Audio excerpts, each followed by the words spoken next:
नमस्कार दोस्तों, आप सभी का स्वागत करता हूं आज के इस लेक्चर में।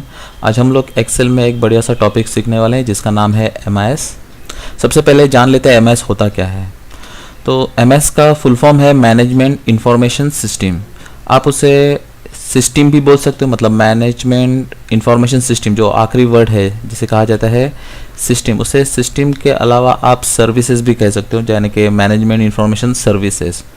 ये जो एक्सेल में मुझे बहुत जन पूछते हैं कि भैया ये एमएस जो टॉपिक है वो एक्सेल में कमांड कहाँ पे या फिर टूल का नाम मुझे मिल नहीं रहा है। तो एक्चुअल में एक्सेल जो है उस पर आपको कहाँ पे भी एमएस लिखा हुआ नहीं मिलेगा या फिर कोई टूल या फिर कोई ऑप्शन नहीं मिलेगा कि आप उस पर क्लिक करो, जैसे कि पाइवट टेबल चार्ट होता है या फिर गोल सिक्स इनर जैसे ऑप्शंस होते हैं। तो वहाँ पे आप क्लिक करके ऑप्शन ऑपरेट नहीं कर सकते। ये एक रिपोर्ट होती है जिसे हमें एक्सेल के बहुत सारे टूल्स ऑप्शन का इस्तेमाल करके अप्लाई करना होता है, ऑपरेट करना होता है। सो यही है एमआईएस। और एमआईएस की वजह से हम लोग अपने बिजनेस से बहुत सारी इंफॉर्मेशन आसानी से प्राप्त कर सकते हैं। जैसे कि हमारा जो बिज़नेस है और कोई भी बिज़नेस में मैनेजर से लेके यहाँ पे एग्जीक्यूटिव या फिर कोई भी काम कर रहा है वो पूरी तरह से डिपेंड होता है एमआईएस रिपोर्ट पे। क्यों? क्योंकि इस रिपोर्ट से आप आसानी से कोई भी एक्टिविटी जो रेगुलर एक्टिविटी चलती रहती है कंपनीज में उसे ट्रैक कर सकते हो।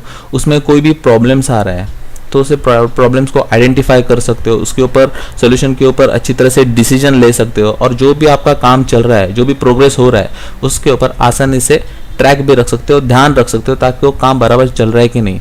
इन शॉर्ट क्या है, आपके पास जो भी डेटा रहेगा उसमें से आप जो गिने चुने रिकॉर्ड्स रहेंगे, जो भी यूजफुल वांटेड रिकॉर्ड रहेंगे वो आप आसानी से उस बड़े से डेटा में से आसानी से फाइंड आउट कर सकते हो। अगर आसानी से फाइंड आउट कर सकते हो तो इसका मतलब कोई भी प्रॉब्लम रहेगा तो उसे भी आप आसानी से आइडेंटिफाई करके उसके ऊपर सोल्यूशन निकाल सकते हो ताकि अपने कंपनीज में अच्छी तरह से काम हो और उसका फ़ायदा हमारी कंपनी को अच्छी तरह से हो। तो ये बहुत ही इम्पोर्टेंट टॉपिक है एमआईएस करके। और ज़्यादातर कंपनीज में आप कभी भी इंटरव्यू के लिए जाओगे तो आपको इस तरह से क्वेश्चंस पूछे जाते हैं, जैसे कि टोटल डेटा में कंपनीज कितनी हैं, उसमें से ऑफिसेस कहाँ पे है। ये क्वेश्चंस एक्सप्लेन करने से पहले मैं आपको एक बार डेटा बता देता हूँ। तो ये हमारा एक्सेल का एक्चुअल डेटा, इसे हम रॉ डेटा बोल सकते हैं या फिर यहाँ पे मैंने शीट में नाम भी दे दिया है मेन डेटा। जो ओरिजिनल डेटा है वो ये है। एग्जाम्पल के लिए आप देख सकते हो यहाँ पे टोटल 68 रिकॉर्ड है। एक्चुअली ये रो 68 है लेकिन ऊपर के कुछ 3 जो है वो हेडिंग के लिए गए। इसका मतलब डेटा जो एक्चुअल है वो है 65। तो 65 ये एग्जांपल के लिए लिया है, लेकिन आप देखोगे तो कंपनीज में थाउजेंड्स लैक्स में रिकॉर्ड्स रहते हैं, डेटा रहता है। तो उसमें से गिने चुने प्रॉब्लम्स या फिर गिने चुने वांटेड रिकॉर्ड्स आइडेंटिफाई करने के लिए ये एमआईएस का बहुत ही बड़ा यूज़ होता है। तो आज का टॉपिक हमारा वही रहने वाला है, एमआईएस। तो ये हमारा टेबल है। पहले टेबल समझ लेते हैं क्या टेबल है।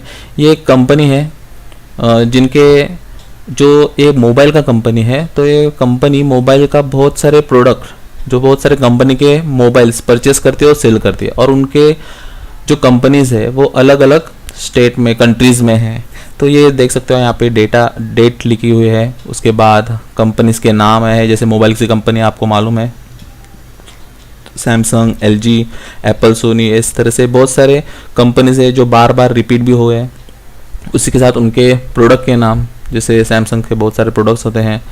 उसके बाद ये जो कंपनीज है वो कौन से कंट्रीज़ में है, सिटीज़ के नाम भी यहाँ भी दिए हुए हैं, उनके टोटल सेल्स कितने हुए हैं। तो यहाँ पे आगे जाके देखोगे तो हर एक मंथ का सेल यहाँ पे दिया हुआ है और सारे मंथ्स का टोटल सेल यहाँ पे निकाला गया है।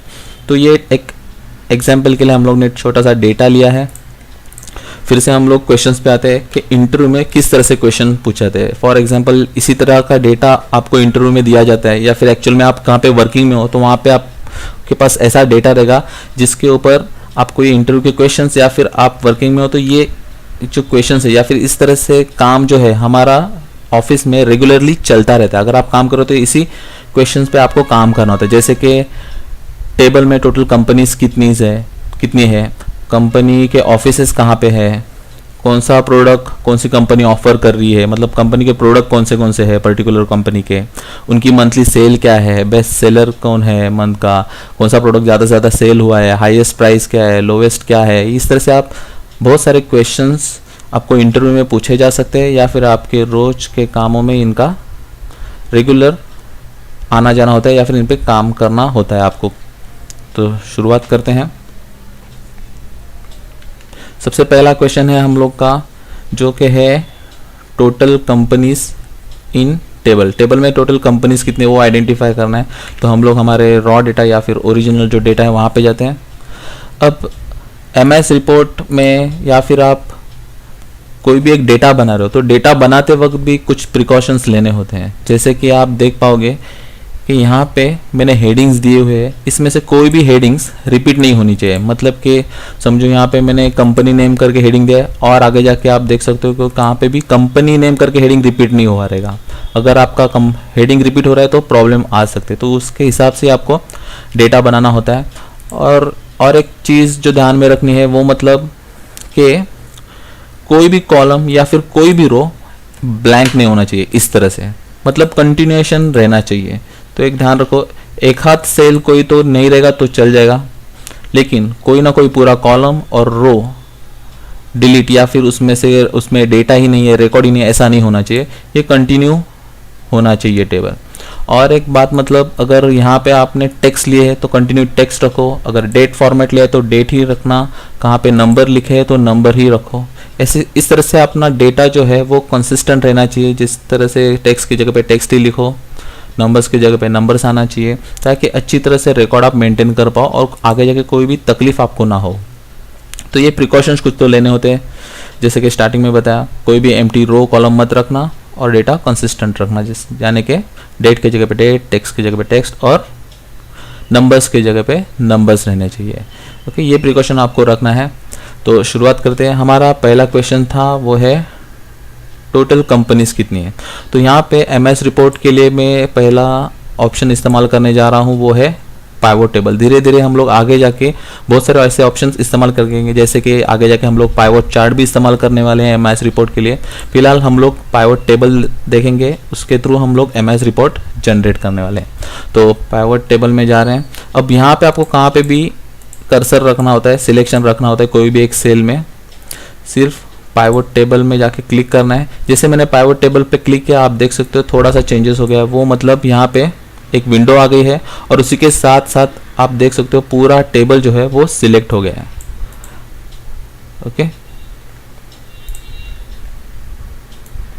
अब ये पूरा टेबल क्यों सिलेक्ट हो गया था, अगर आप देखोगे तो जहां तक ये रिकॉर्ड कंटिन्यू है उधर तक उसने सिलेक्शन कर दिया था अपने आप, उसे आइडेंटिफाई करने की जरूरत नहीं गिरी। लेकिन अगर आपका यहाँ पे कहाँ पे भी कॉलम ब्लैंक होता था या फिर रो ब्लैंक होता था तो वो वहीं तक उसका एज्यूम्पशन रहता था कि उतना ही रिकॉर्ड है, उतना ही टेबल है, उतना ही डेटा है, तो सिलेक्शन वो वहीं तक करता था। इसलिए कंटिन्यूएशन होना भी बहुत ज़रूरी है टेबल में। फिर से जाते हैं इंसर्ट पाइवोट टेबल। यहाँ पे सिलेक्शन बाय डिफ़ॉल्ट आ रहा है। नीचे आपको और एक ऑप्शन मिलने वाला है कि जो आप पाइवोट टेबल रिपोर्ट जनरेट करने वाले वो कहाँ पे चाहिए, न्यू वर्कशीट पे चाहिए या फिर एग्जिस्टिंग वर्कशीट। अगर एग्जिस्टिंग वर्कशीट सिलेक्ट करोगे तो यही शीट पे नीचे कहाँ पे तो आपको सिलेक्शन देना होगा, लेकिन मैं सजेस्ट करूँगा हमेशा नया रिपोर्ट जो है वो नए वर्कशीट पे ही लेना। तो यहाँ पे new worksheet by default select है, उसमें कुछ चेंजेस नहीं कर रहा हूँ। फिर ओके करते हैं। जैसे ही ओके कर रहा हूँ आप देख सकते हो एक शीट अपने आप बन गया है और इस तरह से पाइवोट टेबल यहाँ पे ऑप्शंस अवेलेबल है अपने पास। तो हमारा क्वेश्चन ये था कि टोटल कंपनीज कितने। आप देख सकते हो जो भी हेडिंग्स है वो सब यहाँ पे आ गए हैं। आपको सिंपली क्लिक करना है, जैसे कि कंपनीज देखने तो कंपनी पे टिक मार्क कर रहा हूँ, ये दिख रहा है आपको, यहाँ पे रो करके हेडिंग आया है। इसी तरह से यहाँ पे वैल्यूज, फिल्टर्स और कॉलम्स करके भी हेडिंग है। तो उसमें से आप कहाँ पे भी कोई भी जगह पे अपना डेटा रख सकते हो।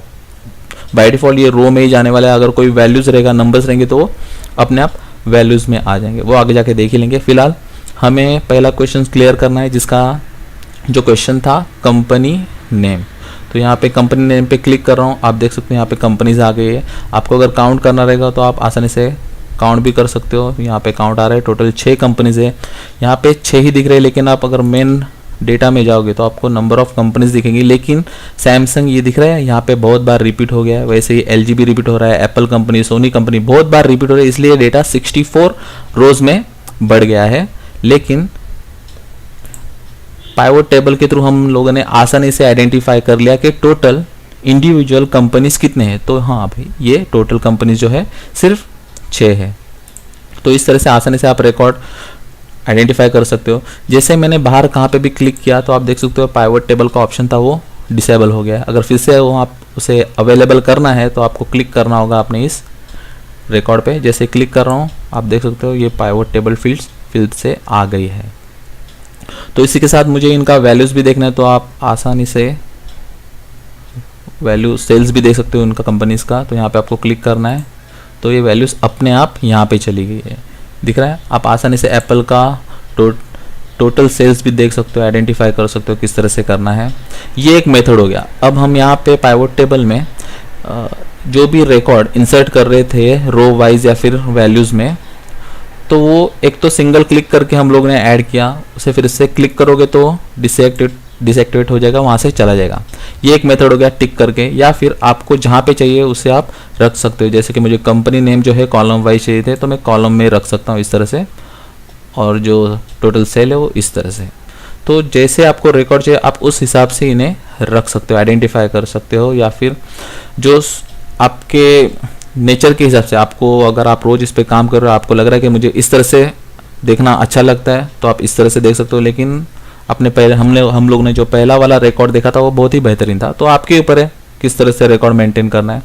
तो एक मेथड हो गया, एक तो टिक करो या फिर सिंपली क्लिक करके आप ड्रैग भी कर सकते हो यहाँ पे इस तरह से, ओके। या फिर से इसे निकालना रहेगा तो यहाँ से उसे लेके जाओ कंपनी नेम के ऊपर, वहाँ पे जाके छोड़ दो, या फिर सिंपली क्लिक करके उसे डिसएक्टिवेट भी कर सकते हो। तो हमारा पहला जो था वो था टोटल कंपनीज कितनी है, तो यहाँ पे हम लोग ला रहे हैं ये मेरे टोटल कंपनीज है।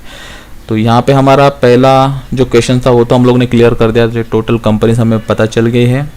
तो यहाँ पे हम लोग रीनेम कर देते हैं इसे, जैसे कि इसका नाम रखते हैं रिपोर्ट 1 करके, ओके। ये रिपोर्ट 1 हो गया। फिर से हम लोग मेन डेटा में जा रहे हैं, ये हमारा मेन डेटा आ गया है। और दूसरा क्वेश्चन क्या था, जैसे कि ये पहला क्वेश्चन हो गया, हम इसे मार्क कर देंगे भाई, पहला क्वेश्चन क्लियर हो गया है। दूसरा क्वेश्चन है company offices in which country. हमें ये देखना है कि हमारी ऑफिसेस कौन से कंट्रीज में है। तो कंपनी का ऑफिस कौन से कंट्री में है, उसके लिए हम लोग फिर से जाते हैं डेटा में, कहाँ पे भी कर्सर रखना है, फिर से इंसर्ट में जाके हम लोगों को वही ऑप्शन ऑपरेट करना है पाइवट टेबल।